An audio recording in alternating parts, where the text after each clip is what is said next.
Welcome to NarrativeNook audio tales where enchanted stories come to life. If you enjoy our stories, please subscribe, like and share to support our channel. Enjoy listening. Ellen bit her cherry lips as she decided not to respond, thinking that her indifference would drive Harvey away. In a flash, it was the weekend morning again. As Ellen was still sleeping, the unexpected ringtone of her phone shocked her into consciousness, after which she grabbed it and took a look at it. Seeing that it was Jared who called her, she couldn't help but suspect whether she was still in her dreams. Quickly, she answered the call. "Good morning, President Presgrave. Are you free today? The weather's nice today. Wanna go hiking? Now?" Ellen was still feeling a little dozy. I'm on the way to get you." Immediately, Ellen sprung up from her bed and widened her charming eyes. "You're already on the way? Relax. Take your time to pack." However, she wouldn't dare to take her time and make her boss wait for her. Hastily, she replied, "Okay. I'll head down in a bit. See you soon, then." Finished, Jared hung up the phone. At once, Ellen tossed her phone aside and went straight to wash up before picking a set of sportswear from her wardrobe. Then, she sat before the mirror and pondered whether to put on some subtle makeup, but since she was to go hiking for the day, her sweat would only ruin the makeup and she would end up embarrassing herself. In the end, she decided to simply put on some sunscreen. Despite having no makeup on, her skin looked as delicate and smooth as a baby's. Moreover, it accentuated the tiny mole on her nose, adding to her charm. 10 minutes later, she headed downstairs in a little run. Luckily, Jared had yet to arrive, but she merely waited for 5 minutes before a black SUV dazzling under the sunlight approached her. The car window slid down, revealing a man in gray sportswear that was shrouded in unrelenting masculinity in the driver's seat. Ellen was used to seeing him in his expensive suits, but now that she saw him in his casual attire, she couldn't help but feel flustered. After all, she was no longer a little girl but a 22-year-old woman, so it was understandable if she were to take a few more glances at such an impeccably dashing man on the street, let alone after being asked out to a hike. Amidst the excitement in her heart, there were wavering emotions. "Stop dreaming and get in, will you?" Jared laughed and asked. Only then, Ellen realized that she was so dazed that she forgot to get into the car. Thereupon, she pulled open the car door and got into the car, only to find herself enthralled by the fine scenery one could only perceive in a huge SUV. And so, Jared started to drive away into a line of vehicles. At that moment, Ellen curiously asked, "Where are we going to hike?" "You'll know once we're there." If the one speaking was another man, her alertness would have gone off the charts. Nonetheless, because Jared was the very man who uttered those words, she felt only one thing whenever she followed him around: a sense of security. She had little to worry about whenever she was around him, except whether she would be a hassle to him. As Jared drove up the viaduct, his car phone rang, to which he accepted the call with his Bluetooth earphones, and he was heard saying, "You don't have to come." Upon the caller's response, he tensely furrowed his brows. "Do you not hear what I said?" With that, he hung up his phone. He then turned to the side and saw Ellen slightly startled, after which he comforted, "Don't worry. My bodyguards wanted to follow us as per my father's arrangement. They can be unwontedly persistent sometimes. You should let them follow us. Just in case one of us gets injured," Ellen placated. Nevertheless, Jared didn't want too many on his trip.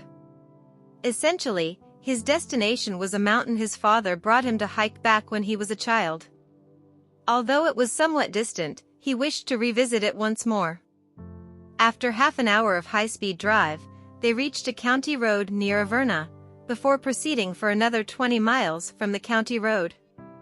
Eventually, they arrived at a hiking paradise. Followingly, Jared took out a map and said, "I brought some food over. We'll be hiking for about 2 hours. You good with that?" Determinedly, Ellen gazed at the mountain and nodded. No problem. I can do it. And so, the two began their hike from the foot of the mountain. In the beginning, there were man-made stone steps, but as they ventured deeper, the steps faded away, replaced by the harsh path of the mountains. Apart from them, there were also couples hiking, as well as families along with their children. The atmosphere was quite merry. There's a temple on top of the mountain. Perhaps we can pay our respects when we reach there, Jared stated. Not long after they started to hike, they arrived at a slope, which not only challenged one's legs but their arms as well, since they would have to hike with the support of the branches by the sides. After climbing up the slope, Jared naturally offered his hand to Ellen.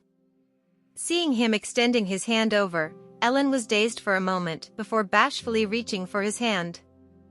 As her petite hand was grasped by the man's massive palm, a force dragged her upward, allowing her to borrow the power to ascend the slope. However, as her shoes were not designed for hiking, she suddenly slipped. Ah! She let out a shriek. Fortunately, Jared had yet to unhand her, and the moment he sensed that she was going to fall, he exerted an even greater force to lift her up. Fearing that she would fall down, Ellen subconsciously wrapped her arm around the man's waist as her face snuggled against his chest.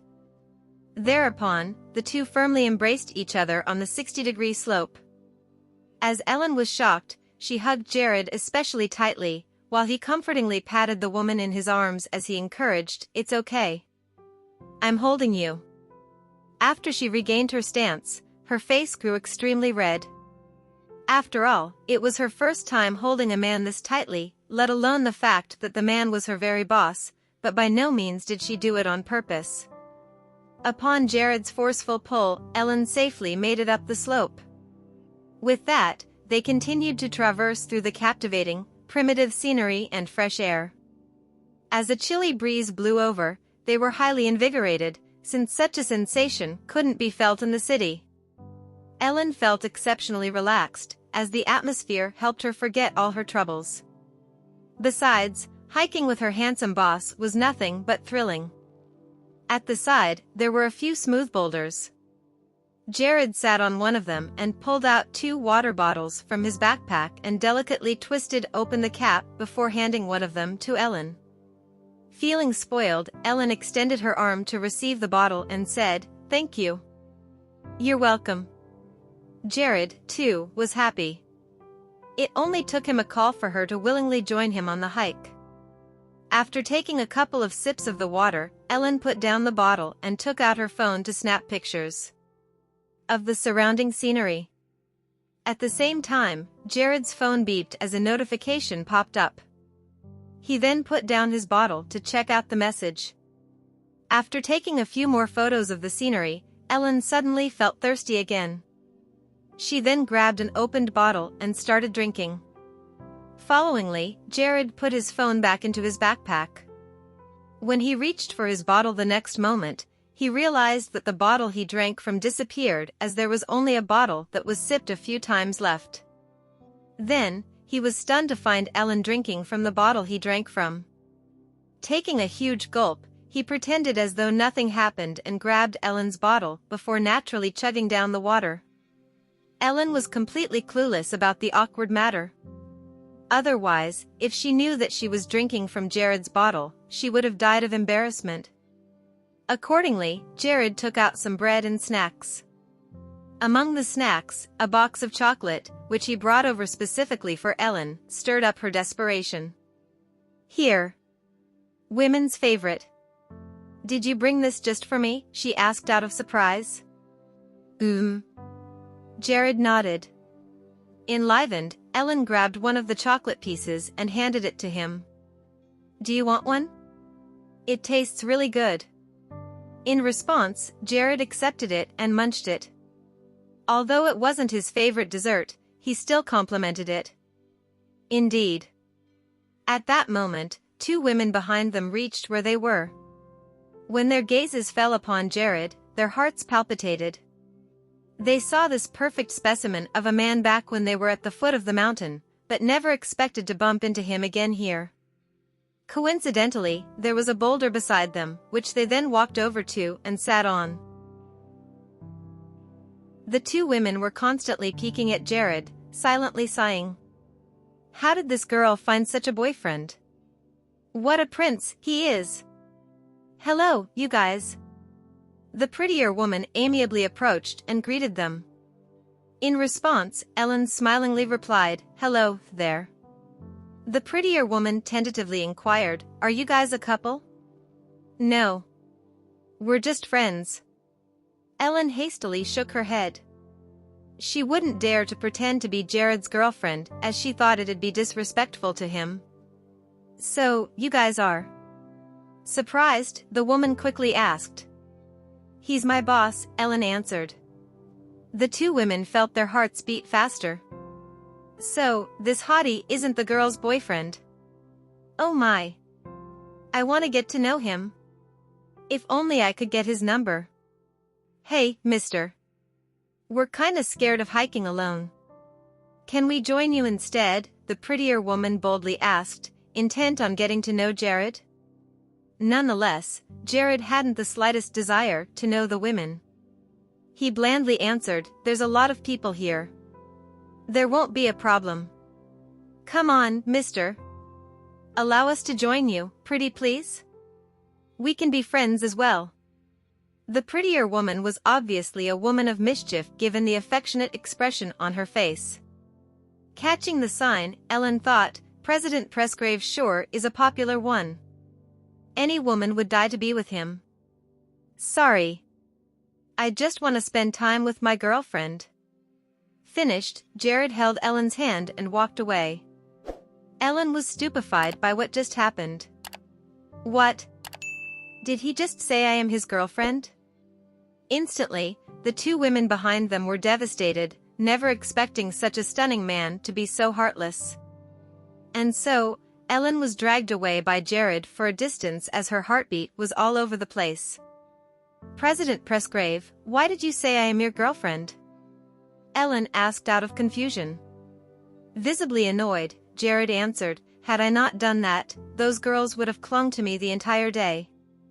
As such, Ellen understood the situation, and she couldn't help but feel bashful and entertained at the same time. President Presgrave, you must be troubled by how girls are always chasing after you every single day, don't you? And she was certainly right. Ever since Jared grew into an adult, he was constantly surrounded by women. Sometimes, being thrown with too much passion might not be good at all. Later, they encountered another steep slope in their way, and Ellen, unable to see the mountaintop, was taken aback. "Wanna proceed?" Jared smilingly asked. "Of course. We can't just walk away now. Besides, I'd love to pay my respects at the temple." Finished, Ellen prepared herself to continue hiking. As such, Jared protectively followed her. She gave everything she could as she hiked, not wanting Jared to look down on her, and she kept on going patiently. Eventually, they arrived at a pagoda on the mountain. Ellen's forehead was full of sweat. Under her long ponytail, her snowy face glistened under the moisturizing sweat, as though she was dragged out from the waters. "I'm finally here," Ellen panted as she muttered. Revealing a smile, Jared handed a piece of paper towel to her. "Here. Wipe your sweat off." Ellen exhaustedly wiped off her sweat as her appearance was an entire mess, while Jared's inky hair was disarranged by the winds. Though, no matter what hairstyle he sported, he would always exude a unique aura. With that, the two persisted for a little longer and arrived at their destination. Ellen, with her reddened face, tiredly sat down and drank some water to quench her thirst. The water bottle in her backpack was the same one as before. And when she was drinking, Jared would subconsciously glance at her. The woman didn't seem to be aware that she was drinking from his bottle. After resting for a while, the two offered their joss sticks at the altar, after which Jared put a stack of cash into the donation box while Ellen donated 100 before they knelt on the platform and made their prayers. Very soon, Jared opened his eyes, only to see the woman beside him still whispering her prayers with her eyes shut. Charmed by the sight, he took out his phone and snapped a photo of her. In the photo, the intertwining light and shadow accentuated the woman's delicate figure and her fine, pure eyes.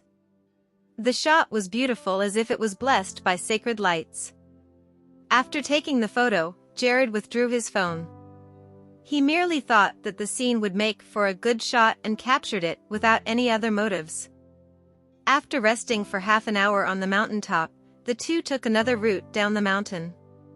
Nonetheless, due to the huge number of slopes, the descent was much more strenuous than the ascent.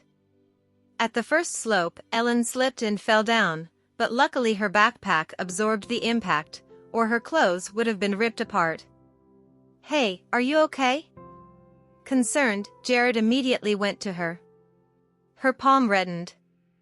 Although the fall hurt, she casually smiled it off. "It's okay. I was just surprised." And so, Jared held her hand as they walked down the next slopes. In the blink of an eye, they arrived at the foot of the mountain, where Ellen gleefully heaved a sigh. However, at the last, little slope, after Jared walked over it, she let down her guard and relaxedly jumped over it, only to land on an unseen rock. Letting out a yell, she threw herself upon Jared. Hearing a shout, Jared swiftly turned around, only to have Ellen fall into his arms as he instinctively opened his arms to catch her. Ellen, who was being held up, bumped her face directly onto the man's dashing face as her lips were uncontrollably shoved against his. Gasp. At once, Ellen widened her eyes in shock. She quickly pulled herself out of his arms. As for Jared, the refreshing sweetness lingering on his lips left him stunned. I'm sorry. I didn't do that on purpose. I didn't mean to violate you." Ellen grew so awkward she was about to pass out. "Oh gosh. How could I? How did this even happen?" Jared silently swallowed a mouthful of air. Since she had already tasted his saliva from the water bottle, the peck meant nothing to him. "Never mind. Be careful next time." He then turned around while suppressing his urge to laugh.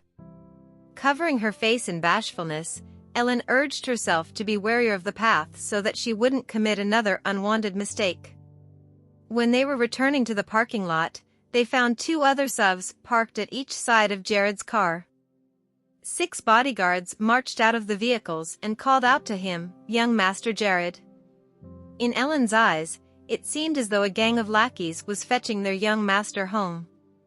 Each of the bodyguards appeared bold and muscular, including 2 who seemed to be from foreign countries. Yet, their gazes upon Jared were tender and glistening. "Why are you guys here? Didn't I ask you not to come?" Jared was somewhat speechless.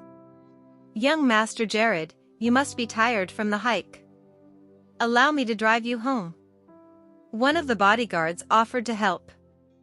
After thinking about it, Jared nodded. "All right, then." And so, Jared and Ellen sat in the back seat. With the bodyguards present, Ellen grew quiet. She didn't get enough sleep last night, yet she went hiking the moment she woke up. As she peered at the scenery through the windows for a while, her eyelids began to shut, and she eventually fell asleep with her backpack in her arms. As the bodyguard made a turn, her head immediately swayed. Having noticed that she fell asleep, Jared reached out and placed her head onto his shoulder and allowed her to sleep by his side.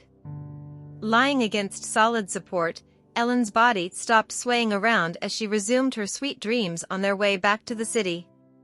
Meanwhile, at Connor's place, after hearing about Olivia's attempt to get Ellen a date, Selena asked about the date's family background and joyously said, "Then you'll have to be their wingman, Mum." Of course. They are very content with Ellen. Selena then added, "I'm just worried that Ellen has higher standards and might end up disregarding them." "Who is she to choose?" "Your dad, and I will convince her." Olivia put up a mature look. With that, she looked at her daughter's charming face. "My daughter, on the other hand, is different. She will never marry anyone short of rich and opulent, will she? At once, Jared's figure emerged in Selena's mind as she shyly stated, "Mom, I already have someone I like." Olivia instantly saw through her daughter. "And that must be young Master Jared, am I right?" "Though, I never had a chance to approach him," Selena nodded, seemingly disappointed. As such, Olivia thought that as long as she could drive Ellen away from Jared's side, her daughter would stand a chance to introduce herself to him. "Just wait a little longer. Once I get Ellen married, I'll be tending to your marriage." Selena bit her lips and said, "Damn Ellen. How does she have so much luck, receiving young Master Jared's favor? What does she have that I don't?" Hearing that, Olivia subconsciously remembered the heart within Jared's body, wondering, are there really such supernatural incidents in the world? Is Ellen's brother pairing them up in the heavens? It wasn't until Ellen was arriving at her home that she woke up from her sweet dream. And when she opened her eyes, she realized that she had been lying against Jared while she was sleeping during the entire journey. Instantaneously, her face reddened as she awkwardly thought, "I didn't drool, did I?" "We're almost at your place," Jared noted. He then grabbed a few unfinished boxes of chocolates and handed them to her. "For you. I can't have these." Ellen couldn't bring herself to accept the expensive-looking boxes of chocolates. "I don't like desserts, and I don't want to waste them." Finished, Jared persistently put them into Ellen's arms, to which she gratefully accepted them. Later, the bodyguard stopped the vehicle by the apartment gates, after which Ellen alighted from the SUV. After rolling down the window, Jared waved her goodbye before leaving. Sweet warmth arose within Ellen's chest.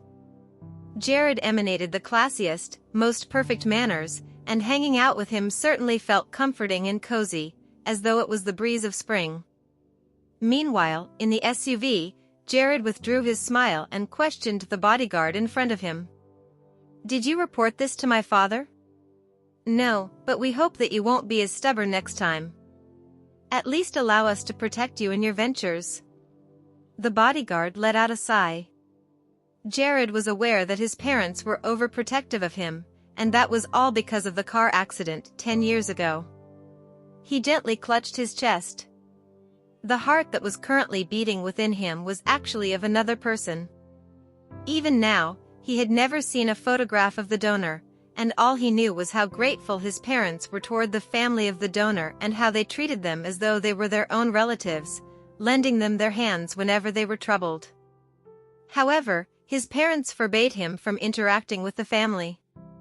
Therefore, to this date, he didn't know what kind of people his parents were helping. Nonetheless, since the adorable Ellen is from that family, they must be kind people as well. Jared was astounded by his feelings toward Ellen. It was as though he felt an overwhelming urge to get closer to her on their first encounter. It was as though her smile was contagious, and whenever he saw it, he, too, would feel joyous. After Ellen arrived home, as she was about to lie down for a bit, her phone suddenly rang. Staring at the anonymous number, she then hesitantly accepted the call. "Hello. Who's this?" "Ellen, have you forgotten about me?" "It's me, Harvey." The caller sounded rather surprised, after which he proceeded to ask, "Did you not save my number?" Indeed, Ellen didn't save his number. In response, she subconsciously asked, "What's the matter?" "It's the weekends, the time when we young ones should go out and have fun."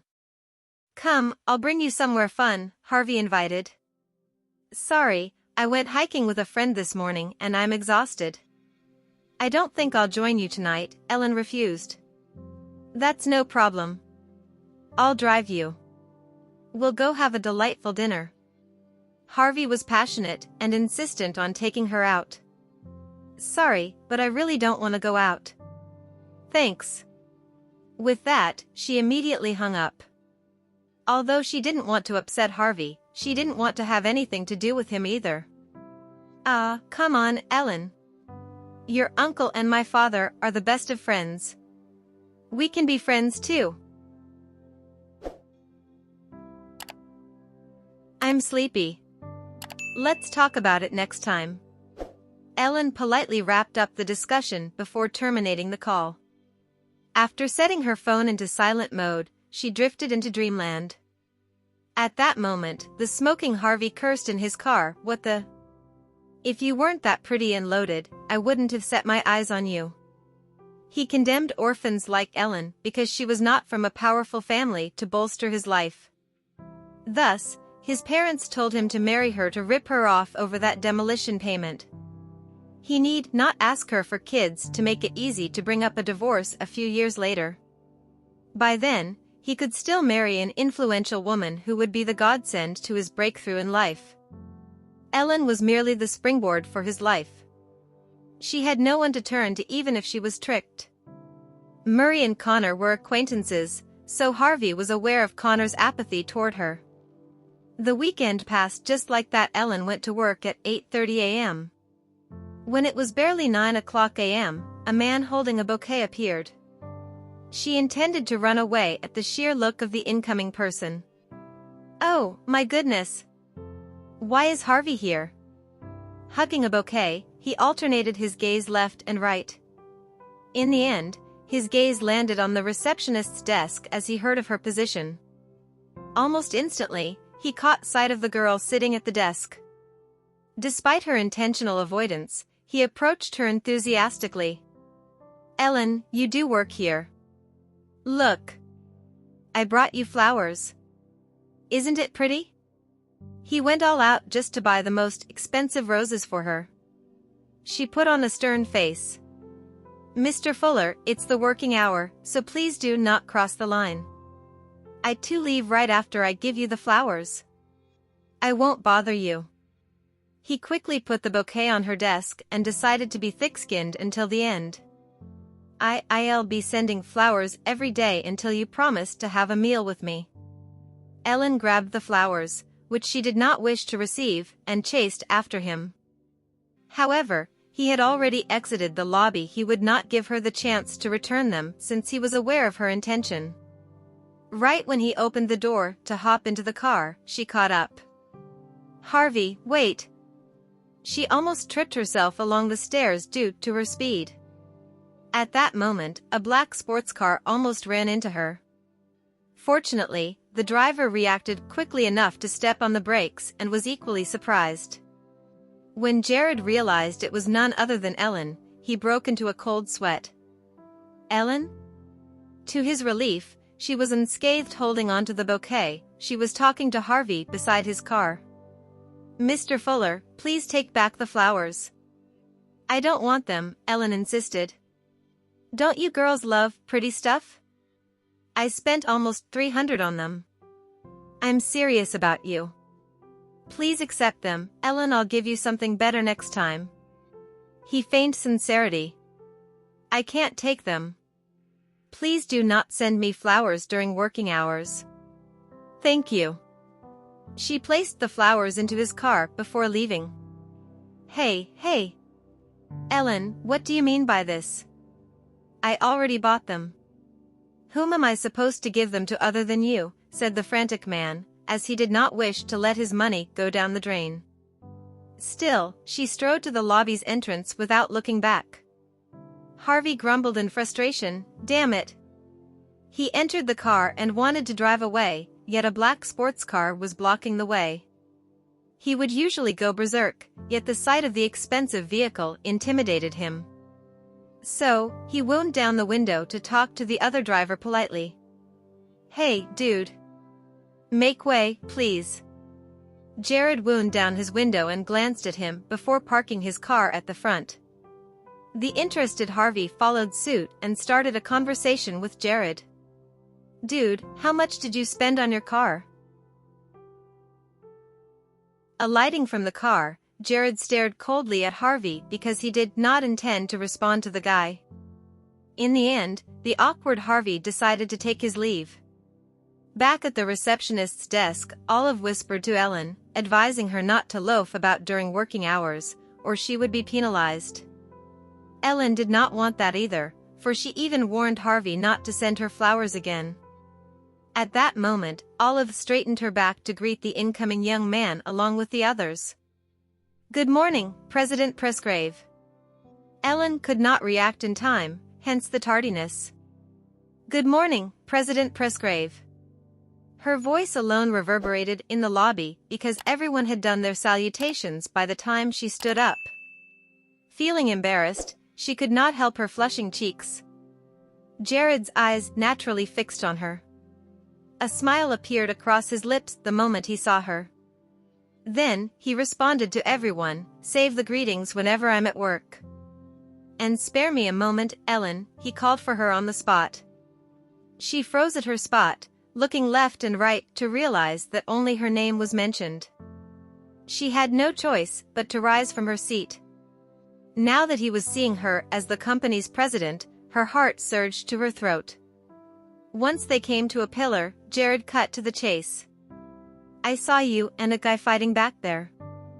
Who is he?" Ellen's mind went blank, for she did not expect him to witness that scene. "He's the son of my uncle's friend." "Is he pursuing you?" No. I have nothing to do with him." She shook her head vigorously in denial. "He's definitely up to no good." "Don't mind him," he reminded. I know she nodded because she hoped for peace too. However, she worked in the lobby, where Harvey could drop by at any time, so she could not do anything about it. Needless to say, Jared was also aware of the main problem. "Why don't I transfer her to somewhere close to me? I need a personal assistant anyway. She can help me with my daily routine, and I can keep her safe by keeping those unwanted harassments in check." "Perfect. Ellen, do you want to have a change of job?" "A change?"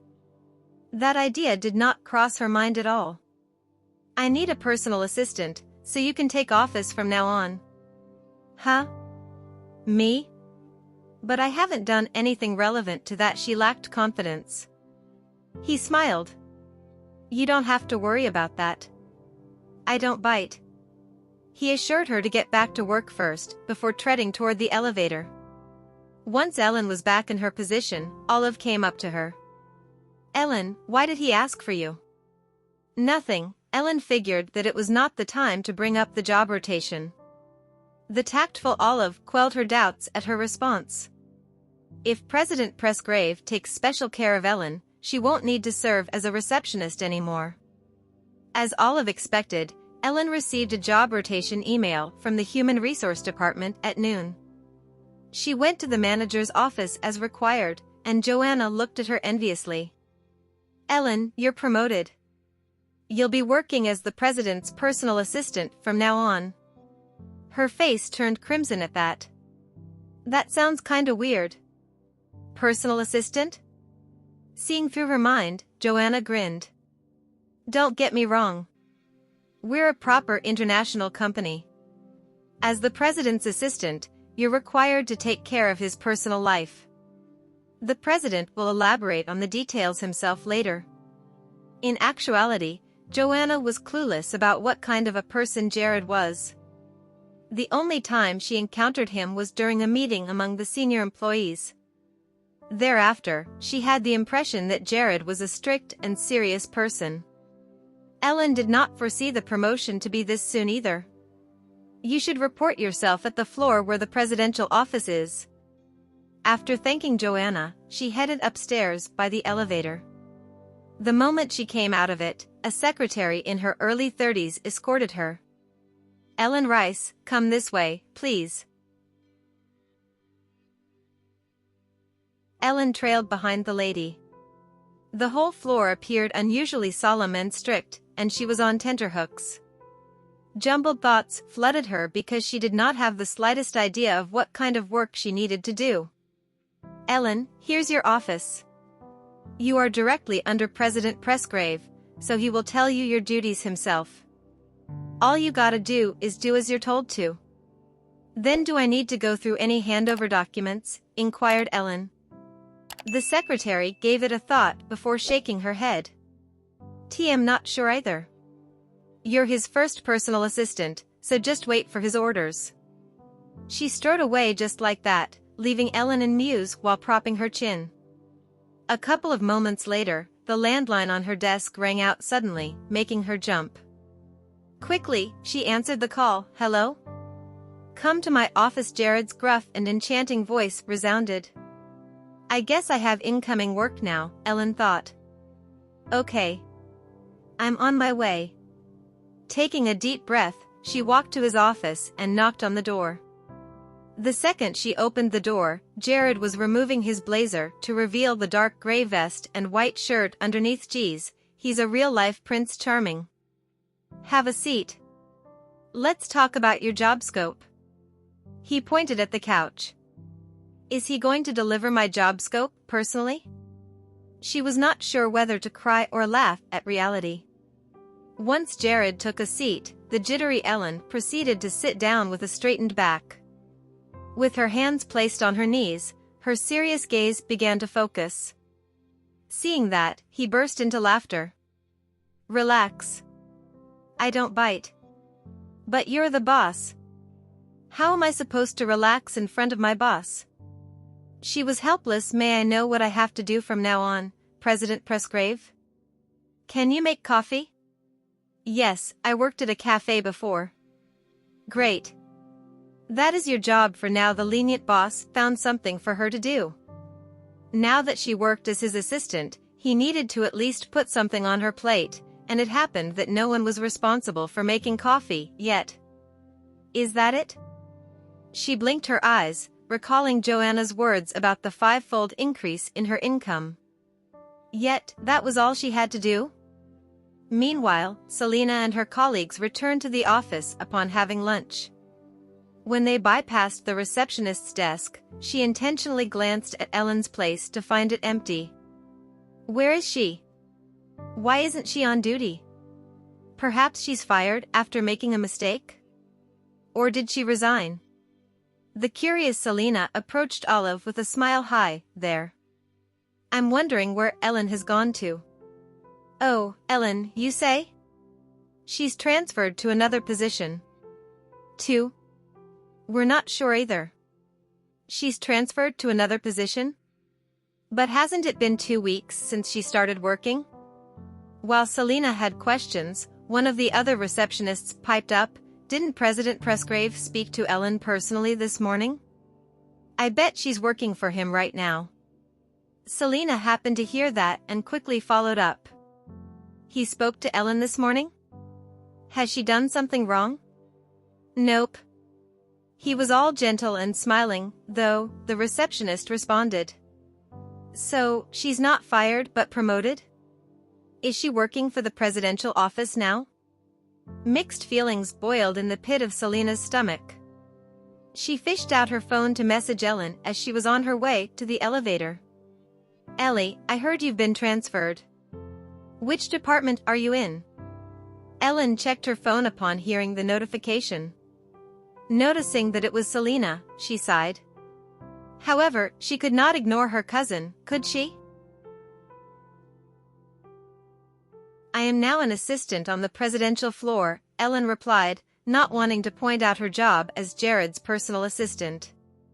Selena's mind went blank upon the shocking news, which attested to the receptionist's guess Ellen was indeed working directly under Jared. At that point, jealousy spurred in Selena. Does that mean she gets to meet Jared every single day? Working at such a distance will be an advantage for her. If she's up to something, Jared's gonna be wrapped in her fingers sooner or later. After that, no matter how wealthy my family is, we won't be able to be on par with the Presgrave family. Ellie, my parents will be away for work. I'm scared to be home alone. Can I crash at your place for 2 days? Selena made up her mind to curry favor with Ellen, who owned the resources she coveted. However, Ellen frowned upon receiving that message. Doesn't she have a lot of friends? Why must it be my place?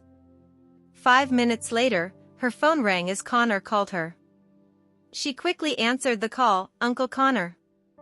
"Hey, Olivia and I are going out station for a few days, so I'm wondering if Lena can stay with you while we're away," inquired Connor. Ellen was slightly stunned, for it was her initial assumption that it was a deliberate attempt by Selena to stay with her. Now that he had made a personal request, she could only go along with it. Sure. Not a problem. Thanks. It's time for you guys to spend some quality time together. You girls were separated for so many years and haven't hung out together, he reasoned. Still, she was aware that things would not go his way. Even if they shared the same space, it would not pull them closer because they were of different worlds. After the call terminated, Selena shot another message. See you tonight, Ellie. Mom and Dad will board the plane tonight. Okay, responded Ellen. Meanwhile, Connor looked at Olivia with dubious eyes. We will be at home, though. Why must we lie to Ellie that we'll be away? Enough with the questions. Just do as I say. It's for Lena, she answered. Despite the questions in his head, he was happy to have the girls hanging out together. That way, they would have someone to rely on in the future. At 3 p.m., Ellen's landline rang, prompting her to pick up the call immediately. This is Ellen speaking. Please make me a cup of coffee. Sure, President Presgrave. Less sugar, no cream. Understood. Elated to have something to do, she walked to the pantry at the presidential office. In the fully facilitated area, she opened a cupboard that contained various kinds of coffee beans. As a trained barista, she was able to brew a nutty aromatic coffee like a breeze with the beans and coffee grinder. 15 minutes later, she held a tray to bring Jared coffee. After knocking and opening the door, she saw the man perusing documents on the couch. He set the files down with a smile upon her arrival. Wow! It smells great. He praised as the aroma wafted his nose. Hope you like it. Ellen proffered the coffee to him. He took a sip and savored the aromatic light texture that came with a smidgen of bitterness. The pleasant texture prodded him to nod approvingly. Not bad. I like it. She pursed her lips, feeling the spiking sense of achievement inside her. Enjoy. I'll be outside. When she returned to the pantry, she saw a female assistant examining the coffee machine. Since Ellen had time, she approached the woman. Fancy a cup of coffee? Yeah, but I think it's broken. I'll make one for you. Give me 15 minutes. Really? Awesome. I like cappuccinos. On it. A smiling Ellen nodded. 15 minutes later, the assistant came to the pantry again while Ellen served her freshly brewed coffee. As soon as the assistant had her first sip, she exclaimed, "Whoa! It tastes the same as the ones I had in cafes." Love it. I worked at a cafe before, Ellen explained. No wonder you have the touch. Thanks, said the assistant who left thereafter. Ellen had the luxury of time serving the employees here. To work in the presidential office, one had to be the best of the best. Their jurisdictions revolved around the incoming reports from all around the world. When it was time to get off work, she was uncertain whether to leave, so she decided to stay temporarily. It was then that a figure appeared by the door before resting himself against the doorframe. It's time to go home. President Presgrave, is there anything that I can help you with? She stood up at the drop of a hat. There is. Come with me for dinner. Jared often had dinner alone, so he would not mind the extra company. Is this also my job? A curious Ellen blinked her eyes. Is this one of my tasks? Yes. He reassured her. Okay. Let's go. She nodded with red cheeks. Together, they headed to the underground parking lot and that private restaurant Jared frequented.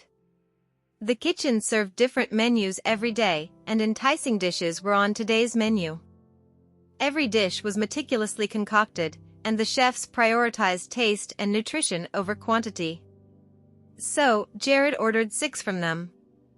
As though it was a gustatory feast, the dishes were served in ones and twos while he recounted their background stories. For instance, the fish's origin and the type of shrimp used for today's dish.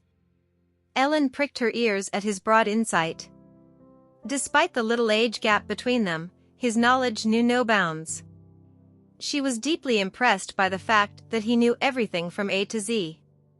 Youngsters nowadays were relatively untrammeled, hence the mindlessness to study and desire to enjoy life with little money in hand. However, this man possessed not only an abundance of wealth but also knowledge. His nature itself was more charming than his handsome looks. President Presgrave, may I read when I don't have incoming work? Ellen requested on the account that daydreaming was simply an act of wasting time. Sure. You can do whatever you fancy. Jared nodded because he did not transfer her to his jurisdiction to make her work in the first place. His sole wish was to protect her and that smile on her face. Feeling touched, she felt her eyes getting watery. No one had ever treated her so well ever since Jessica passed away. Just how lucky am I to meet such a capable gentleman? How can I repay his kindness? I don't think I have anything to repay him. At that moment, her phone rang upon receiving a call from Selena. She rose from a seat and said, "Excuse me, President Presgrave." She went to the garden and answered the call, after which Selena's voice resounded. "Ellie, where do you live?" "I've packed up my stuff and am on my way to your place." "I'm out, Selena." "Why don't you have dinner on your own first?" "Who are you with?" Selena questioned curiously. "A friend of mine." "Who?" "Don't tell me it's President Presgrave." Selena guessed. Nothing can ever escape her grasp. Ellen let out a silent sigh. "Yeah. I'm still working." "Okay. Just inform me when you're home," said Selena. "Sure." Ellen ended the call and returned to the restaurant. Jared was grilling a piece of beef for her. Now that she was back, he placed it on her plate. "I've grilled it. Have a try." Thank you for listening. If you have enjoyed this story, please like and share so others can see it too. Also hit the subscription button and notification bell so you can be notified on our next release. Thank you for your support. God bless you.